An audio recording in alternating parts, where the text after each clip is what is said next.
What would you do if your trained police dog, an animal you've worked with for years, suddenly refused to obey your commands? What if that dog started barking desperately at a little girl in a wheelchair, acting in a way you'd never seen before? Officer Marcus Chen thought he knew his canine partner Rex better than anyone. They'd worked together for 5 years, solving cases, saving lives, and building an unbreakable bond. But nothing could have prepared Marcus for what happened on that cold November morning when Rex encountered 8-year-old Emma Sullivan. What started as a routine community visit to Riverside Elementary School turned into a moment that would change 3 lives forever. And the discovery that Marcus made that day? It didn't just shock him. It shocked doctors, scientists, and people around the world. Stay with me, because this true story will restore your faith in the incredible bond between humans and animals and remind you that heroes come in the most unexpected forms. But before we dive in, if you love heartwarming true stories that celebrate everyday heroes, please hit that subscribe button and turn on notifications so you never miss an episode. And if this story touches your heart, leave a comment below telling us about a time an animal changed your life.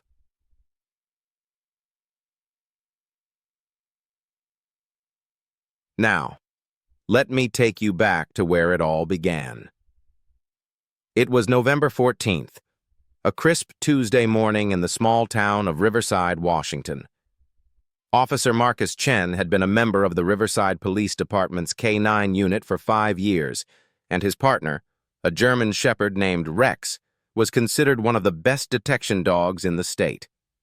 Marcus had grown up in Riverside, the son of Chinese immigrants who ran a small restaurant downtown. He'd always wanted to serve his community, and joining the K-9 unit had been his dream since he was a child. Rex wasn't just his partner, he was family. That morning they were scheduled to visit Riverside Elementary School for a community outreach program. These visits were routine. Marcus would talk to the kids about police work and safety, while Rex would demonstrate his training. The children always loved it, and Marcus found these visits rewarding, a reminder of why he'd chosen this profession in the first place. As they pulled into the school parking lot, Marcus noticed the autumn leaves dancing across the pavement, driven by a gentle wind. Everything seemed perfectly ordinary. Rex sat calmly in the back of the patrol car, his ears perked up with that familiar alertness Marcus knew so well. "Ready for another day of being the star of the show, buddy?" Marcus said, opening the back door. Rex jumped out gracefully, his tail wagging as children's excited voices echoed from inside the school building.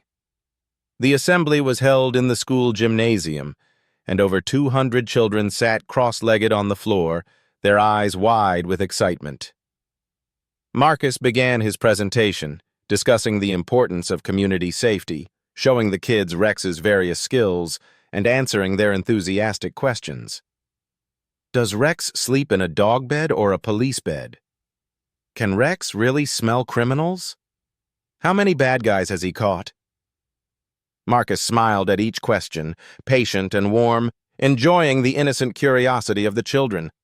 Rex performed flawlessly, demonstrating his ability to follow commands, detect hidden objects, and respond to various situations.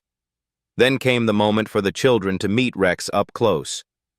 They were instructed to remain seated and raise their hands if they wanted Rex to come visit them.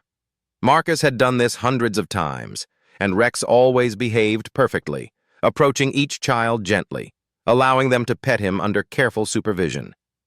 But then Marcus noticed her. At the far side of the gymnasium sat a little girl in a wheelchair. She had long brown hair pulled back in a ponytail, and she wore a purple sweater that seemed too big for her small frame. Her name tag read Emma. Unlike the other children who were waving their hands frantically, Emma sat quietly, her hands folded in her lap. Her face was expressionless, her eyes vacant and unfocused. A teacher leaned down beside her wheelchair, speaking softly, but Emma didn't respond. She didn't react at all. Marcus felt a pang of sympathy. He'd been briefed about Emma Sullivan before the visit. 8 years old, she'd been in a severe car accident 6 months earlier that had left her paralyzed from the waist down. But the physical injuries weren't the worst of it. Emma had also suffered a traumatic brain injury that had left her in a minimally conscious state. She was aware, the doctors believed, but she couldn't speak, couldn't respond, couldn't communicate in any way. She attended school because her mother, Sarah Sullivan, refused to give up on her. Sarah believed that being around other children, hearing their voices, experiencing a normal environment might somehow reach the daughter she'd lost in that accident. Marcus decided to bring Rex over to Emma. Even if she couldn't respond, perhaps Rex's presence might bring her some comfort. He'd seen therapy dogs work wonders with people in various conditions. "Come on, Rex. Let's go meet Emma," Marcus said, guiding his partner across the gymnasium floor. But as they approached Emma's wheelchair, something extraordinary happened.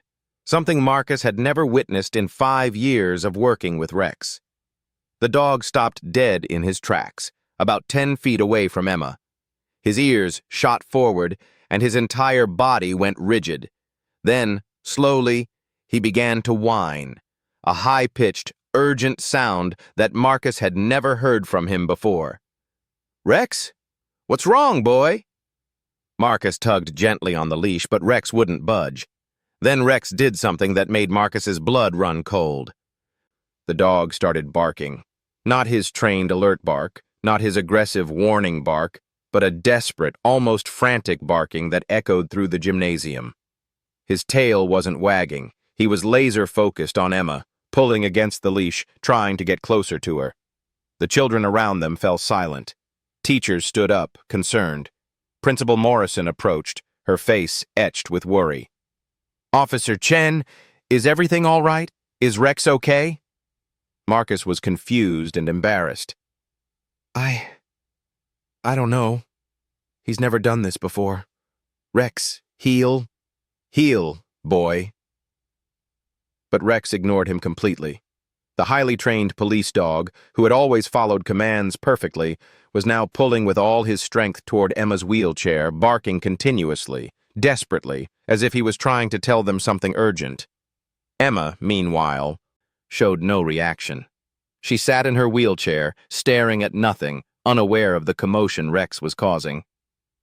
"I'm so sorry," Marcus said to the principal and to Emma's aide, who had stepped protectively in front of the wheelchair. "I need to take him outside. This has never happened before." With considerable effort, Marcus managed to pull Rex away, but the dog continued to bark and whine all the way out of the gymnasium, looking back at Emma the entire time. The moment they stepped outside, Rex finally calmed down, but he kept looking at the door, whimpering softly. Marcus knelt beside his partner, checking him over, looking for any sign of what might have triggered such bizarre behavior. But Rex seemed physically fine. He was calm now, responsive to Marcus's touch, but every few seconds, he'd glance back at the school building and whine. "What was that about, buddy? What did you sense in there?" Marcus called his supervisor and explained what had happened. They both agreed that Rex should be checked by the veterinarian who worked with the K9 unit. Maybe he'd detected something medical about himself that Marcus couldn't see. Dogs were known to sense seizures or other medical emergencies in themselves before they happened. But deep in Marcus's gut, something told him it wasn't about Rex at all. It was about Emma. That evening, Marcus couldn't stop thinking about what had happened. He sat in his small apartment, Rex lying at his feet, and replayed the scene over and over in his mind. Rex's behavior had been so out of character, so specific. The dog hadn't reacted to any of the other children, hadn't shown distress until they'd approached Emma. The veterinary check had revealed nothing wrong with Rex. The vet, Dr. Patricia Moore, had been just as puzzled as Marcus. "His vitals are perfect," she'd said, running her hands over Rex's body. "Heart rate normal, no signs of pain or distress, no tumors, no internal issues that I can detect. Honestly, Marcus, he's in excellent health." "Then why did he act like that?" Marcus had asked. Dr. Moore had paused, her expression thoughtful. You said he was focused on the little girl? The one in the wheelchair? Yes. Emma Sullivan. She's in a minimally conscious state from a brain injury. Dr. Moore had scratched Rex behind the ears, and the dog had leaned into her touch. You know dogs can detect things we can't. They can smell changes in blood sugar, detect oncoming seizures, even identify certain types of cancer. Maybe Rex was detecting something medical about her condition? The thought had lodged itself in Marcus's mind and wouldn't let go. That night, he did something he probably shouldn't have done. He looked up Emma Sullivan's case in the police database. The accident report was heartbreaking. 6 months earlier, Emma and her mother Sarah had been driving home from Emma's dance recital when a drunk driver ran a red light, T-boning their car on Emma's side. Sarah had escaped with minor injuries, but Emma had been critically hurt. The drunk driver, a repeat offender named Richard Kozlowski, was serving 8 years in state prison. Emma had spent 2 months in a coma. When she'd finally opened her eyes, the doctors had delivered devastating news. The traumatic brain injury had been severe. Emma was in what they called a minimally conscious state. She might be aware of her surroundings to some degree, but she couldn't speak, couldn't move purposefully, couldn't communicate. She might never improve. Marcus found himself wiping tears from his eyes as he read the medical reports. This little girl who'd once been a dancer, full of life and dreams, was now trapped in her own body. And then there was her mother, Sarah Sullivan. Marcus found a local news article about her. Sarah was a single mother. Emma's father had left when Emma was just a baby. She worked 2 jobs to support them, as a nurse's aide during the day and cleaning offices at night. Despite the financial strain and the heartbreak, Sarah refused to institutionalize Emma. She brought her to school every day, talked to her constantly, played her favorite music, read her favorite books, all in the hope that somehow, somewhere deep inside, her daughter could hear her. Marcus looked down at Rex, who was watching him with those intelligent brown eyes. "You saw something in her, didn't you, boy?" Marcus whispered. "But what?" The next morning, Marcus did something impulsive. He drove to Riverside Elementary School before his shift started and requested a meeting with Principal Morrison and Emma's aide, Mrs. Chen, no relation, though they joked about the coincidence. "Officer Chen," Principal Morrison said, greeting him in her office. "I hope Rex is all right. We were all quite concerned yesterday." "He's fine, thank you. The vet found nothing wrong with him." Marcus paused, choosing his words carefully.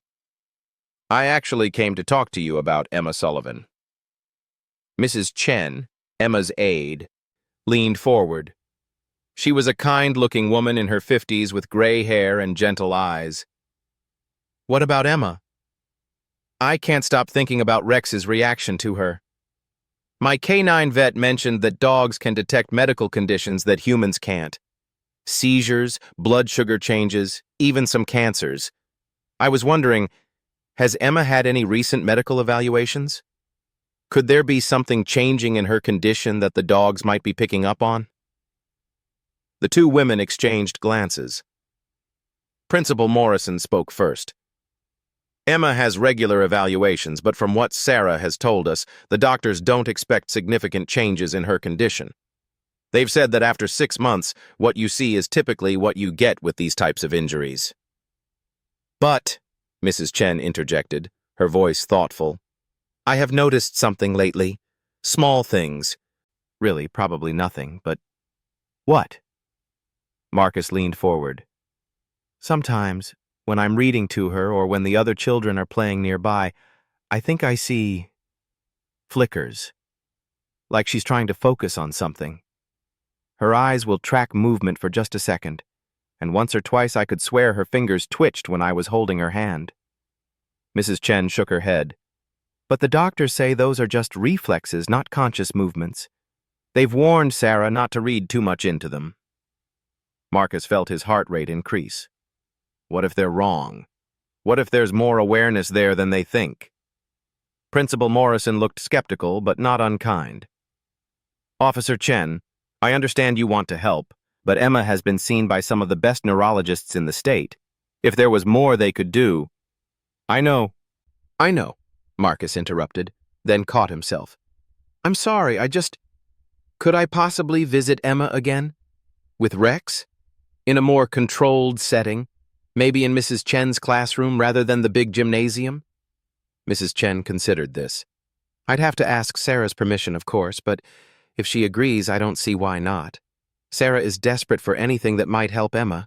She'd probably jump at the chance. Would tomorrow work? Marcus asked. I'll call Sarah tonight, Mrs. Chen promised. Sarah Sullivan gave her permission, with one condition: she wanted to be there. So the next afternoon, Marcus and Rex arrived at Riverside Elementary after school hours. Mrs. Chen's classroom was empty, except for Emma in her wheelchair, Sarah sitting beside her, Mrs. Chen, and Principal Morrison, who'd insisted on being present.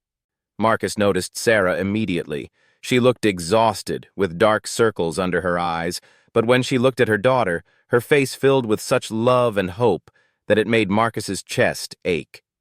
She was younger than he'd expected, probably in her early 30s, with the same brown hair as Emma. Officer Chen, Sarah said, standing to shake his hand. Mrs. Chen told me what happened, that your dog reacted to Emma somehow? Yes, ma'am. I know it probably sounds strange, but— Nothing sounds strange to me anymore, Sarah said softly, looking at Emma. I've tried music therapy, aromatherapy, different medications, special diets. The doctors think I'm in denial, that I need to accept Emma's condition. But she's my baby. I can't give up on her. Marcus nodded, understanding completely. Rex is highly trained, and he's never reacted to anyone the way he reacted to Emma. I've been reading about medical detection dogs, and I think he might be sensing something about her condition that we can't perceive. Sarah's eyes filled with tears. You think there's more awareness in there than the doctors believe? I don't know, Marcus admitted honestly. But I'd like to find out. Would you mind if Rex approached Emma again? Please, Sarah whispered. Marcus led Rex into the classroom, and immediately the dog's demeanor changed. His ears perked up, his tail began wagging, and he pulled toward Emma's wheelchair with the same urgency as before. But this time, Marcus was prepared. He'd brought a longer lead, and he allowed Rex to approach while maintaining control. Rex went straight to Emma, but instead of barking frantically, he did something different. He sat down right in front of her wheelchair, looked up at her face, and began to whine softly. Then, very gently, he placed his paw on her footrest, never taking his eyes off her face. Emma's expression remained blank, her eyes unfocused. Emma, sweetie, this is Rex, Sarah said, her voice cracking with emotion. He's a nice dog. He wants to meet you.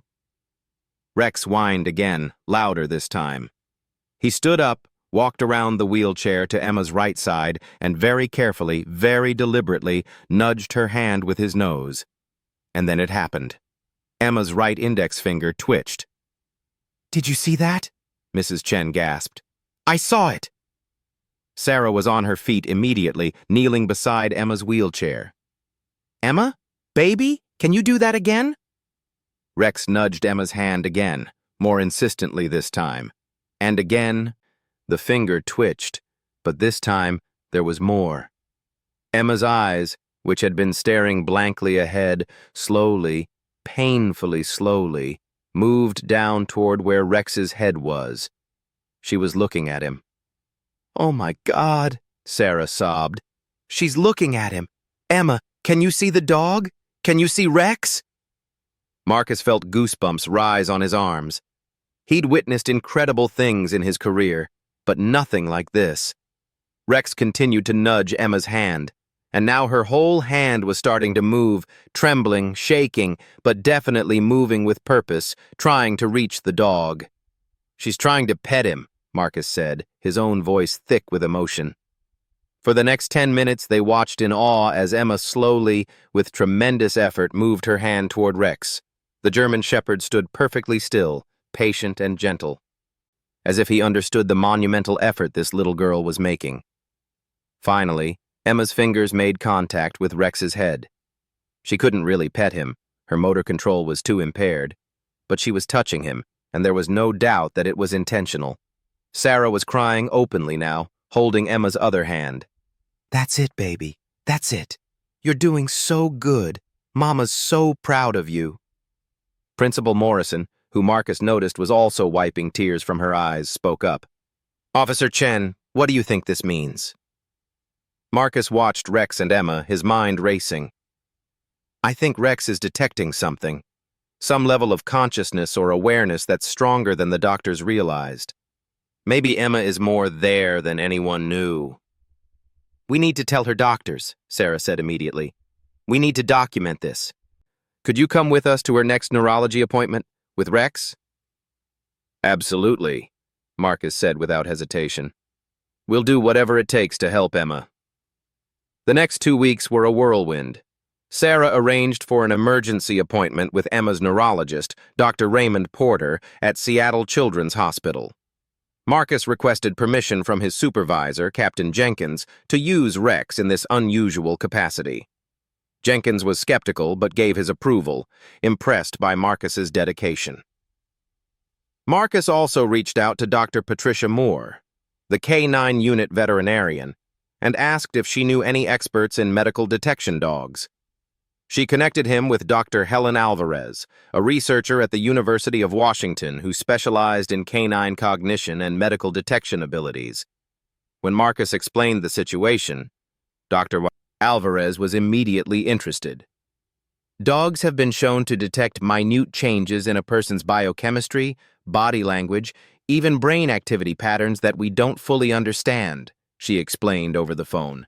"If Rex is consistently responding to Emma in ways he doesn't respond to other people, he's detecting something real. The question is, what?" Dr. Alvarez agreed to attend Emma's neurology appointment as an observer and consultant. The day of the appointment arrived. Sarah, Emma, Marcus, Rex, and Dr. Alvarez all crowded into Dr. Porter's office at the hospital. Dr. Porter was a distinguished-looking man in his 60s, with silver hair and a kind but skeptical expression. "Ms. Sullivan," he began gently, "I understand from your calls that you believe there's been some change in Emma's responsiveness. I want to caution you against reading too much into reflexive movements. The brain can produce involuntary responses that can seem purposeful, but aren't." "Show him," Sarah said to Marcus, her voice firm. "Please, show him what Rex does." What followed was a demonstration that left even the skeptical Dr. Porter speechless. Rex, brought into Emma's presence, immediately began his now familiar routine, sitting in front of her, whining softly, nudging her hand. And Emma, just as she had before, slowly moved her eyes to look at Rex and attempted to move her hand toward him. But then something new happened. Rex barked once, not frantically but clearly and purposefully, and Emma's mouth, which had been slack and expressionless, twitched. Just slightly, but unmistakably, the corners of her mouth turned up in the tiniest suggestion of a smile. Sarah gasped and grabbed Dr. Porter's arm. "Did you see that? She smiled! She hasn't smiled since before the accident!" Dr. Porter leaned forward, his professional skepticism warring with what he was witnessing. "That's remarkable. I'd like to run some tests. Immediate ones, if you'll consent, Ms. Sullivan." "Yes," Sarah said immediately. "Anything." Over the next several hours, Emma underwent a battery of tests while Rex remained nearby. They performed an EEG to measure her brain activity, an fMRI to see which areas of her brain were activated, and various physical response tests. The results were stunning. Dr. Porter gathered everyone in a consultation room, his expression transformed from skepticism to wonder. "I don't fully understand what I'm seeing, but the data is clear. When Rex is near Emma, her brain activity increases significantly in areas associated with consciousness, emotion, and attempted motor control. The fMRI shows activation in her motor cortex when Rex touches her, suggesting she's trying to respond to him." What does this mean? Sarah asked, gripping Emma's wheelchair. Is she more aware than you thought? Dr. Porter nodded slowly. It appears that Emma has significantly more conscious awareness than we initially assessed. She's likely been experiencing locked-in syndrome or a condition very close to it, rather than a true minimally conscious state. She's aware, she's trying to communicate, but she's trapped by the physical damage to the neural pathways that control movement and speech. Can you help her? Sarah's voice was barely a whisper. There are intensive rehabilitation programs for locked-in syndrome, Dr. Porter explained. Eye-tracking technology that can help her communicate, aggressive physical and occupational therapy, medications that might help strengthen the neural pathways. We should have been pursuing these from the beginning. I apologize, Ms. Sullivan. We failed Emma. Sarah was crying, but for the first time in months, they were tears of hope rather than despair. What about Rex? Why does he trigger such strong responses from her? Dr. Alvarez, who had been quietly taking notes throughout the examination, spoke up. Dogs like Rex are incredibly attuned to subtle cues. He's likely detecting micro-expressions, minute changes in breathing, pupil dilation, even pheromones that indicate Emma's emotional state and level of consciousness. When he responds to those cues with attention and affection, it creates a positive feedback loop. Emma is motivated to respond to him in ways she's not motivated to respond to humans, possibly because Rex's presence is novel, non-threatening, and purely positive. Animal-assisted therapy has shown remarkable results with brain injury patients, Dr. Porter added, warming to the idea. It's not a cure, but it can be a powerful motivational tool. Officer Chen, would you and Rex be willing to participate in Emma's rehabilitation program? Marcus looked down at Rex, who was lying calmly at Emma's wheelchair, his head resting on the footrest. The dog looked back at him, and Marcus could swear he saw understanding in those brown eyes. We'd be honored, Marcus said. The weeks that followed were exhausting, but filled with progress. Marcus and Rex visited Emma 3 times a week, working with her physical therapists, occupational therapists, and speech pathologists. Sarah had to reduce her hours at work, but the community rallied around them. A GoFundMe campaign, organized by Principal Morrison, raised enough money to cover Emma's therapy costs and help Sarah with bills. Emma's progress was slow, but undeniable. With Rex present and motivated, she began to make purposeful movements with her right hand. She learned to track objects with her eyes consistently. She started using eye-tracking technology to communicate, answering yes and no questions by looking at images on a screen. The first time Emma used the technology to spell out a message, everyone in the room cried. Letter by laborious letter, she spelled THANKYOUREX. Marcus found himself emotionally invested in Emma's recovery in a way he'd never experienced with a case before. He attended her therapy sessions even on his days off. He brought Rex to visit her outside of scheduled appointments. He got to know Sarah, learning about her struggles, her hopes, her unwavering love for her daughter. And slowly, a friendship formed, not just between Emma and Rex, but between Marcus and the Sullivan family. 3 months after that first visit, Emma spoke her first word since the accident. Rex was lying beside her wheelchair during a therapy session when Emma, with tremendous effort, made a sound.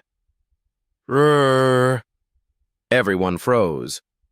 Rrrr. X. Rex, Sarah breathed. She said, Rex. The German shepherd's ears perked up and his tail began to wag. He stood up and gently licked Emma's hand, and the little girl's face broke into the biggest smile anyone had seen from her since before the accident. Marcus had to step out of the room for a moment, overcome with emotion. Captain Jenkins, who had come to observe the session, followed him out. You did good, Chen, Jenkins said gruffly, his own eyes suspiciously moist. You and that dog of yours, real good. Word of Emma's remarkable progress spread. Local news stations picked up the story, then regional ones. Before long, Marcus, Rex, and Emma were featured in a national news segment about the incredible bond between a police canine and a paralyzed little girl. The attention brought unexpected opportunities. Dr. Alvarez secured a grant to study Rex and other detection dogs' ability to identify consciousness in brain-injured patients. The Washington State Police Canine Association created a new program to train dogs for medical detection and therapy work, specifically with locked-in syndrome patients. But more importantly, the attention brought hope to other families dealing with similar tragedies. Marcus and Sarah received hundreds of letters from parents of brain-injured children, thanking them for sharing Emma's story and giving them reasons to keep fighting. Marcus was invited to speak at conferences about Rex's abilities. He traveled to hospitals and rehabilitation centers, demonstrating Rex's work and advocating for the integration of canine therapy into traumatic brain injury recovery programs. Yet through all the attention and accolades, Marcus remained focused on what mattered most: Emma's continued recovery. 6 months after that first desperate barking in the school gymnasium, Riverside Elementary held a special assembly. This time, Emma wasn't sitting silently in her wheelchair. This time, with support from a walker and Sarah at her side, Emma stood in front of the entire school. Her speech was slow and required tremendous effort, but every word rang out clearly in the gymnasium. Thank you, Rex. You saved me. You are my hero. The children erupted in applause. Teachers cried openly. Principal Morrison had to compose herself several times during her speech honoring Marcus and Rex. But the most important moment came after the assembly, in the quiet of Mrs. Chen's now familiar classroom. Emma, Marcus, Rex, and Sarah sat together, away from the cameras and the crowds. "I owe you everything," Sarah said to Marcus, holding his hand. "You didn't give up when everyone else had. You believed there was more to Emma than what we could see." Marcus shook his head. "Rex believed it. I just listened to him. And you, Sarah, you're the real hero here. You never stopped fighting for your daughter. You never gave up hope." Emma reached out slowly, her motor control still imperfect but improving every day, and touched Rex's head. The dog leaned into her hand, patient and gentle as always. "Love you, Rex," Emma said. Marcus found himself thinking about the path that had led him here. He'd become a police officer to serve his community, to make a difference. But he'd never imagined making this kind of difference. He'd never expected that following his dog's instincts would lead to saving a little girl's future. "You know," Sarah said softly, "before the accident, Emma wanted to be a veterinarian. She loved animals more than anything." "She still can be," Marcus said firmly. "Look how far she's come already." Emma smiled, that beautiful smile that lit up her whole face, and nodded. "Yes," she said clearly. "I will." The story ends not with a dramatic rescue or a miraculous cure, but with something more powerful: the ongoing journey of recovery and the enduring bonds formed along the way. Marcus and Rex continued to work with Emma and other brain injury patients. The Canine Medical Detection Program they helped establish went on to assist dozens of families, identifying consciousness in patients who had been written off as unaware. Sarah Sullivan eventually wrote a book about Emma's journey, with all proceeds going to fund therapy programs for uninsured brain injury patients. She became an advocate for comprehensive evaluation of traumatic brain injury cases, ensuring that no other child was dismissed as minimally conscious when they might be desperately trying to communicate from within a paralyzed body. Emma's recovery continued slowly but steadily. She regained the ability to walk with assistance and to speak in full sentences. She returned to regular classes at Riverside Elementary, where she was welcomed back as a hero in her own right, a symbol of perseverance and hope. And Rex? Rex continued his work as a police canine, but now he had an additional role: medical detection and therapy dog. He became a certified therapy animal and spent his off-duty hours visiting hospitals and rehabilitation centers, bringing hope and healing to patients who needed it most.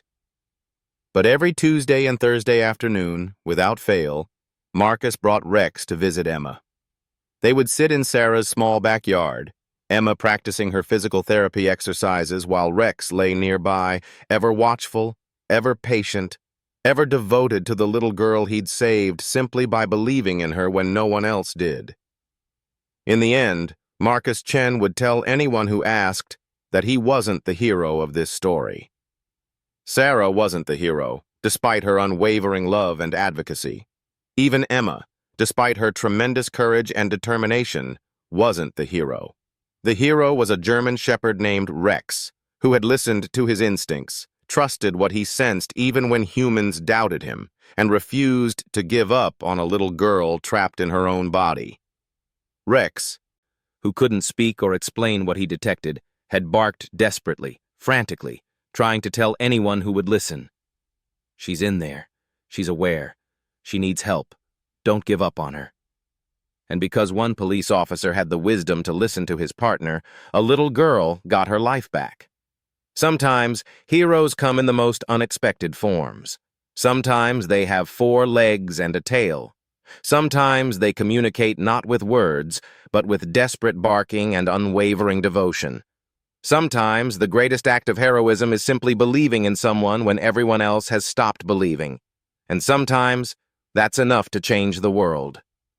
Thank you so much for watching Emma, Rex, and Marcus's incredible journey.